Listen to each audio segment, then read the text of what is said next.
What the history?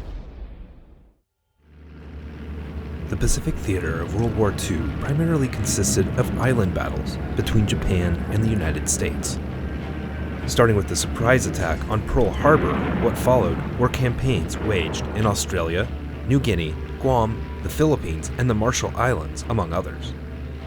And perhaps the turning point through all the struggle and bloodshed, as far as the U.S. Allied forces were concerned, was the battle at Midway, fought 6 months after Pearl Harbor near a far western Hawaiian island known as the Midway Atoll. Because the U.S. had turned the tables on Japan after this battle, the Japanese needed a distraction of sorts, so they invaded another island. But this time, it wasn't in the Central or South Pacific Ocean like all the others.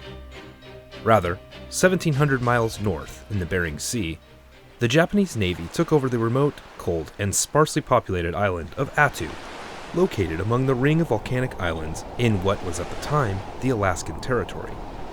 It would become the first successful invasion by a foreign military on U.S. soil since the War of 1812. It was, in many ways, Alaska's war.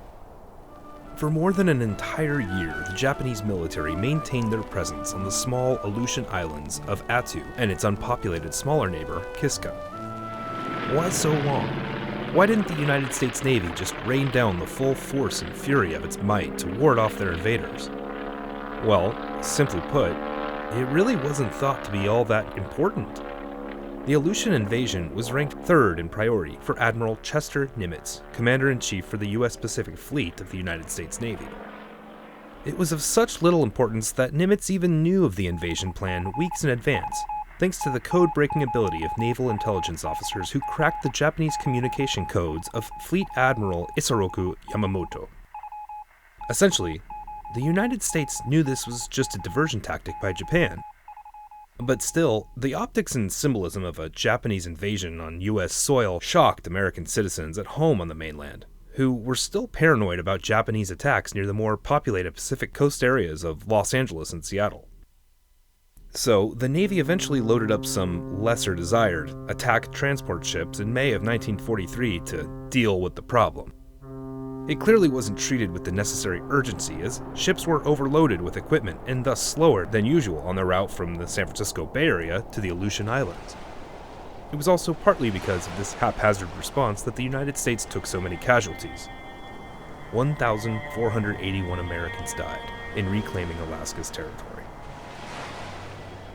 Those deaths weren't all the result of battle either. Nearly 1/3 of the men died from cold weather-related injuries, and the artillery equipment, jeeps, and other transports would get stuck on the way from the beach up to the top of the island mountain peaks, often literally getting bogged down in a type of deceptive, muddy swamp substance known as muskeg, which could sink as low as 3 feet. The islands were also often surrounded by fog, which kept the occupying Japanese forces out of sight and away from heavy fire. Then, when there was actual combat, the Japanese banzai attacks took American troops by surprise. Finally, after 3 months and countless lost lives, in August 1943, along with the help of drafted Canadian troops, U.S. forces were able to free the Alaskan Islands of their invaders, but only after the great cost of life. To this day, the events in Alaska are scrutinized and used as a training tool by the United States military of what not to do in this type of scenario. What the history?